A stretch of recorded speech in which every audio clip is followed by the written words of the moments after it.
question for you, babe. If it ain't love, why does it feel so good? Why does it feel so good? Yo, what is going on, everyone? Welcome back to another Clash Royale episode. So, today we're going to be finishing up the Epic Challenge. I know it's already done by now, by the time you're seeing this, but I just had to show you all these fights.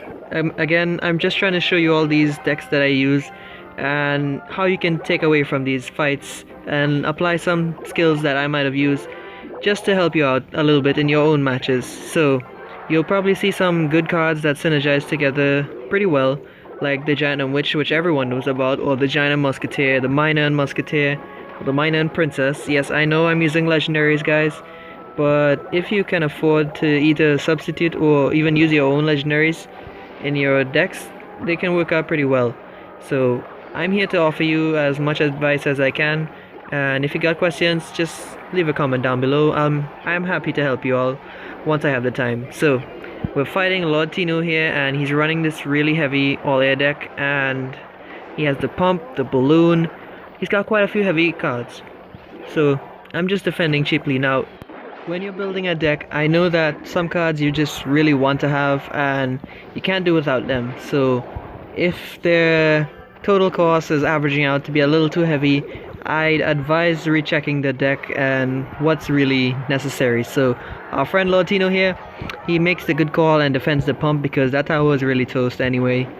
So knowing that, he just decides to counter and just try to come again with a push, but I got the Witch here. The Witch is gonna do pretty well against those barbarians, and I tried to drop the Princess for the minions, but she was closer to the barbs, so I kind of failed defense and gave him arrow value.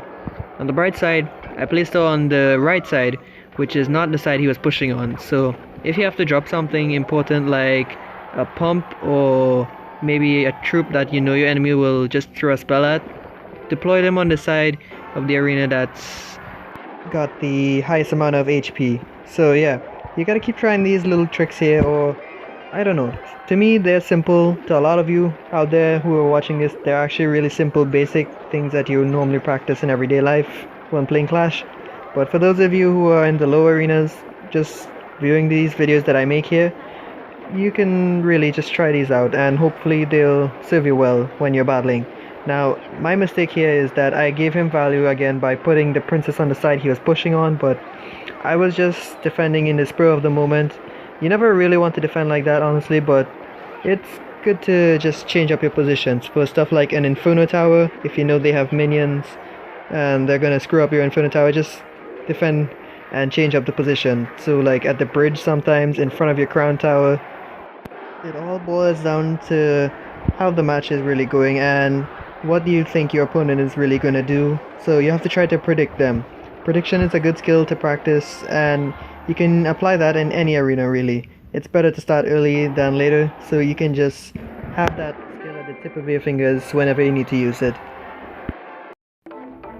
Alright guys, so before we continue with this match here, I'd like you all to just check out one of my friends on Snapchat. His name is Saul Martinez. I'll leave a link to his Snapchat, or at least what name to search for when you're searching for people on Snapchat. So if you're bored, try him out. He'll probably have something interesting up, and you can probably just see what he does. So yeah, we have an opponent here who's running the Golem. Now, since he dropped the Golem at the front of his tower there, he was just trying to block that tower, I guess, and it just gave me free room to use my Princess, and that Musketeer just went to waste because I deployed it late. I really should have left the Wizard on my tower first and then deployed the Musket, but I was just focused on not getting any damage. Now, that one skeleton from the Tombstone is going to be clutch, and he decided to wander over to the Golem, but yeah, the Minion Horde. My god, I showed you all in one of my videos before with a guest fight from a friend called Name. Yeah, Minion Horde is a really good card to take down towers so fast. They just melt towers, man. In the blink of an eye, a tower just falls. But unfortunately for this guy here, I'm really not sure what his name is. The characters, I'm not able to read them, sadly. But yeah, we got these skeletons from the Witch, and the Princess actually covers the Witch there from the Fire Spirits, which was really decent. Now, if you know that your opponent is running something like a Golem, or maybe a P.E.K.K.A or a Lava Hound, anything like that, you want to pressure the other lane as soon as you see them drop that tank in the back. So you can just keep the pressure up, and if you do so, your opponent will more than likely have to choose either to absorb that damage, like let's say it's a mini P.E.K.K.A, they have to address it because the tower will fall if they don't spend elixir like on a skeleton army to distract it or anything like that. And by the time that tank makes it to your side, it'll probably be easier to deal with because they couldn't support it properly. Now what I did here is I tried to support my giant here with the witch, and wow, oh my god guys, look at this. If you just looked at that little scene there with the witch closely, you'll notice that even though the baby dragon was locked onto the witch, it saw one of the skeletons, or the three skeletons really, run in front of the witch and like, hey, I should kill you first. Now my opponent caught me off guard here with the balloon, and he does work there, but yeah, the witch and zap, that takes care of that, and we can continue focusing on pushing for that other tower. So we got like 20 seconds left in the match, and he's setting up a push here on the left, so I continue to pressure on the right. Now he knows I have zap, so that's why he didn't bother with skeleton army, and I failed with tombstone plant honestly, but the giant was clutch there. It shoved the elite barbs off of my musketeer and bought her enough time to shoot them down so that she can continue to help support the giant. And we got two musketeers going down and a princess, so there's nothing my opponent can really do, but he drops those fire spirits and they clean up one of the musketeers. Now lag guys, you know I really can't control the lag so well. I'm just trying my best here, and for whatever reason I just dropped that witch because YOLO.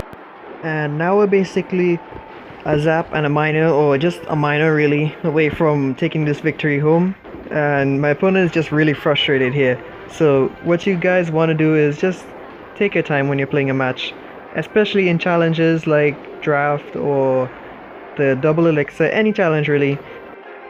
Please remember that you all have like 6 minutes just to take one tower at least, and then you can defend. So keep that in mind, and I'm sure you'll find yourself playing a bit better if you just take your time and feel your opponent out and see what kind of deck they have, and just try to think of how to counter it. Now let's see what's up in this next fight, guys.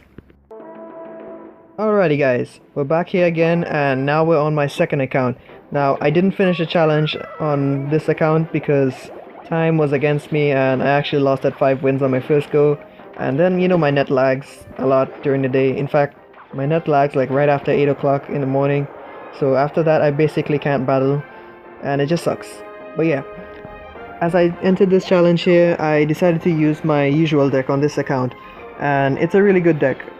Overall it's a beatdown deck, but the way I play my decks, they're generally played like control. So at times I force my opponents to use sitting cards and just play around their weaknesses.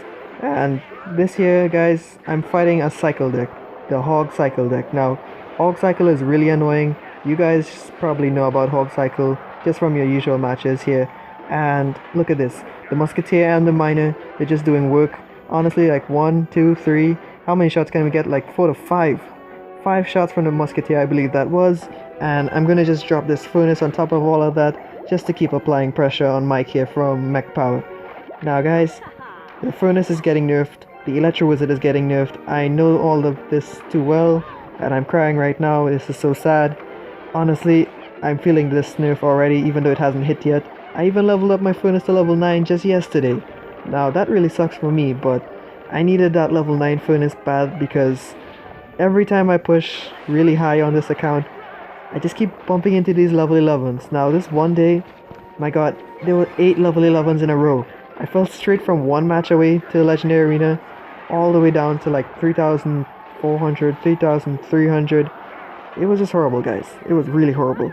But yeah, this deck, it has a lot of defensive cards, so just take your time while playing. The easiest thing to do when you're playing with this deck here is just start off with the furnace. Now, furnace placement is key. Don't place it 3 tiles from the bridge, otherwise you're asking for a royal giant to snipe the tower. Or, well, the building, you know what I mean guys. I'm mixing up my words here and there, but it happens. So, our opponent here, he's just dropping his lumberjack. Now, the lumberjack is getting buffed as well. I'm really happy for the lumberjack buff, but again, the nerfs, they're gonna kill me because the lumberjack was fine to me, but I'm gonna get a buff. and that Lumberjack is just gonna do extra work on the tower. I'm fine with that, I guess. So Mike, he's really desperate here, and he's just gonna drop that lightning. Now, when my opponents are running lightning and I'm using this deck, lightning is my most hated enemy, honestly. So if I see them waste lightning, I'm just gonna invest my pushes. I'm just gonna keep backing them up like no one's business, because I can just throw my troops down freely because it'll be low on elixir and it'll be really hard to counter. Now look at this. We got the giant going, the mega minion going, and the musketeer. So he's just panicking with that ice wizard, and there's nothing he can really do. The mega minion stops to help the musket, and that's just gonna be game.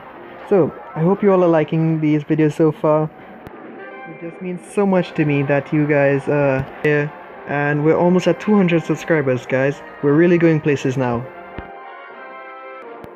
Alright guys, so I want to really celebrate the 200 subscribers really early now. I'm probably like 4 subs away from it at this moment of recording, but yeah. If you guys would like to leave any questions about the game or how I've been playing, my history in the game, etc., feel free to leave a comment down below. I'll put a comment to pin, and just, yeah, leave a comment down below and ask away your questions. I'll try to answer at least 5 to 10 of the questions in my next video. So, our opponent here, again, another one I can't really say. He's playing this Balloon Freeze deck. Now, I might have mentioned before, a top player in my country named Seven is playing this really good Balloon Freeze deck.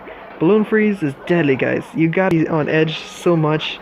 The Knight and Balloon into a push there on one lane when you're investing in another, it can get really scary if you're not ready. And then the freeze is just a cherry on top, guys. The freeze, my god, that freeze is just wow. Now, I'm not a big freeze player myself, but if you're playing an opponent with freeze, you gotta be careful. Yes, it's asking for trouble if you just overcommit and they have some simple defenses to take out your troops, like let's say barbarians, and you don't have a fireball, all you have is like a zap. You're screwed, guys. You gotta be really careful and prepare for the worst. So if you have fire spirits, send those kind of delayed, and just be cautious overall.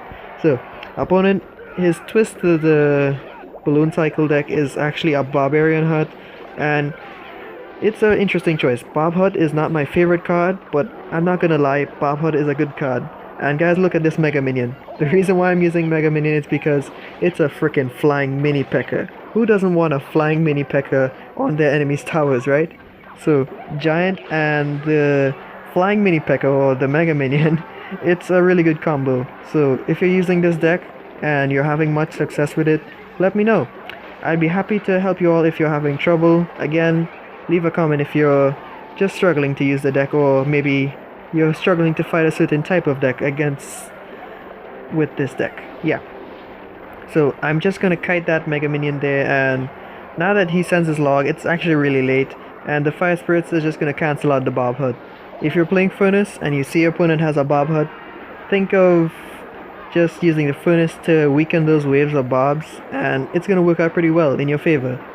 So our opponent here, he's just going to be panicking this whole time because I'm just stockpiling my own troops. Even though he's investing in that Bob Hut there, I'm getting the chance to build up a really strong push because he's putting things in my way that'll just keep my troops on my side longer, and he can't really do much about it. So I'm just going to drop this giant there in front of the musket, take advantage of the Ewiz stun, and make the troops retarget to the giant. It's honestly a lovely card. Ewiz is one of my favorite, but my favorite by far is just the miner. I gotta love that miner, guys, don't you?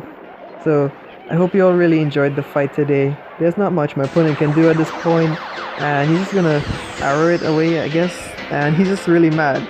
So I hope you all enjoyed today's video, and before I forget, guys, I'd like to give a shout out to my friend Mystic Meerkat 24. You won my quiz on Amino. It's the community where I promote my videos usually. So good job, bro. You did well answering those questions, even though no one else was really trying as hard as you. So good job, man. Once again, guys, I really hope that you all enjoyed today's video, and thanks for stopping by. I hope I'll see you all in more episodes in the future, and if you enjoyed these videos, share them with your clanmates and friends. Thanks again for stopping by, everyone, and I'll see you all in the next episode.